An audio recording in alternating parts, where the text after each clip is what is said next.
प्रिय विद्यार्थियों, आज हम जिस प्रकरण पर बात करेंगे वो है टाइप्स ऑफ इवैल्यूएशन, मूल्यांकन के प्रकार के विषय में। मूल्यांकन 3 प्रकार के होते हैं।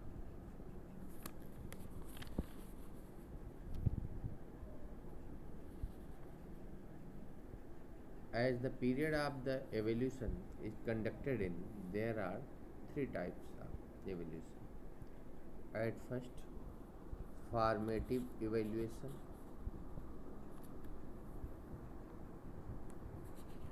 जिसे कहते हैं रचनात्मक मूल्यांकन।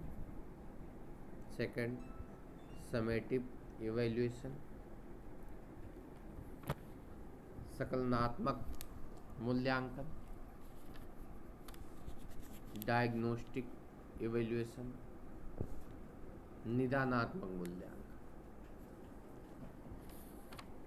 इस प्रकार से ये 3 मूल्यांकन हैं: रचनात्मक मूल्यांकन, संकलनात्मक मूल्यांकन और निदानात्मक मूल्यांकन। 3 प्रकार से हम किसी चीज़ का मूल्यांकन करते हैं। अब हम बात करते हैं सबसे पहले रचनात्मक मूल्यांकन के विषय में। रचनात्मक मूल्यांकन की जो विशेषताएं हैं उसके बारे में। जो रचनात्मक मूल्यांकन है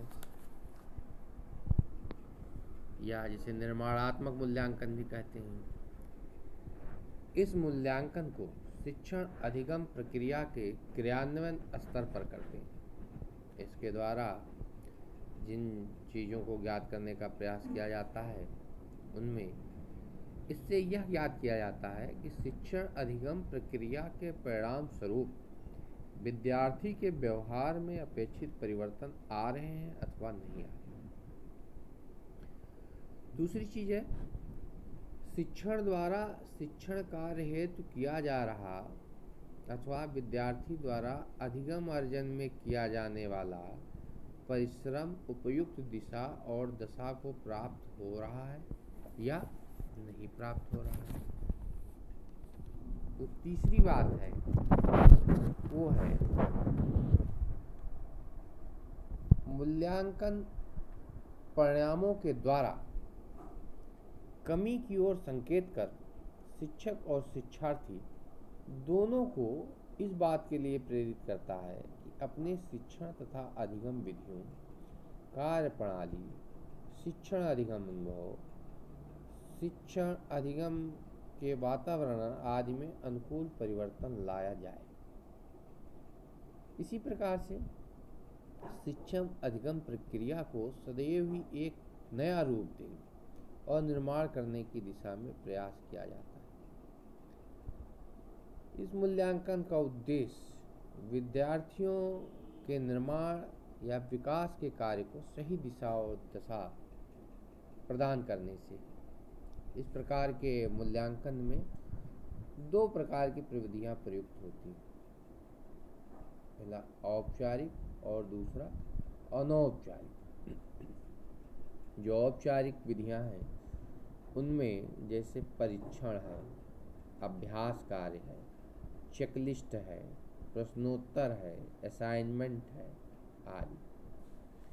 जो अनौपचारिक मूल्यांकन है इसके अंतर्गत इसमें विद्यार्थियों की टिप्पणियाँ, संवाद या पूछे जाने वाले प्रश्नों पर ध्यान देना, अवलोकन इत्यादि चीज़ें निहित हैं। रचनात्मक जो मूल्यांकन है उसकी जो प्रमुख विशेषताएं हैं उनमें है पहला टाइम। पाठ को पढ़ाने या अनुदेशन प्रदान करने के दौरान और पूर्व या बाद में इस प्रकार का मूल्यांकन किया जाता है। दूसरा नॉलेज। इससे विद्यार्थियों को अपनी प्रगति के संबंध में जानकारी मिलती रहती है। उन्हें यह ज्ञात रहता है कि निर्धारित उद्देश्यों की प्राप्ति करने के लिए अभी उन्हें किस प्रकार के प्रयास करने हैं। अगला है उपयुक्त कदम उठाया जाना। मूल्यांकन की सफलता का रहस्य इसके सूचनात्मक बने रहने में। शिक्षण अधिगम प्रक्रिया उपयुक्त प्रकार से चल रही है या नहीं, इसके लिए क्या सुधारात्मक कदम उठाया जाए, यह इस प्रकार के मूल्यांकन का मुख्य प्रयोग है। To provide help for reform, सुधार हेतु सहायता प्रदान करना। मूल्यांकन परिमाणात्मक गुणात्मक दोनों प्रकार की सूचनाएं और आंकड़े प्रदान करके अध्यापक के अपने अध्यापन में अपेक्षित सुधार लाने में सहायता प्रदान करता है। और लास्ट है इसमें विद्यार्थियों के लिए उपयुक्त मूल्यांकन, यह विद्यार्थियों को उपयुक्त परामर्श देता है, इसके लिए उपचारात्मक शिक्षण की व्यवस्था करता है, उन्हें अपनी प्रगति के लिए शिक्षकों से उपयुक्त सहायता लेने को प्रेरित करता है। इस प्रकार से जो रचनात्मक या निर्माणात्मक मूल्यांकन है, यह विद्यार्थियों के व्यवहार में सुधार को करने के लिए उपयुक्त अवसर प्रदान करता है। धन्यवाद।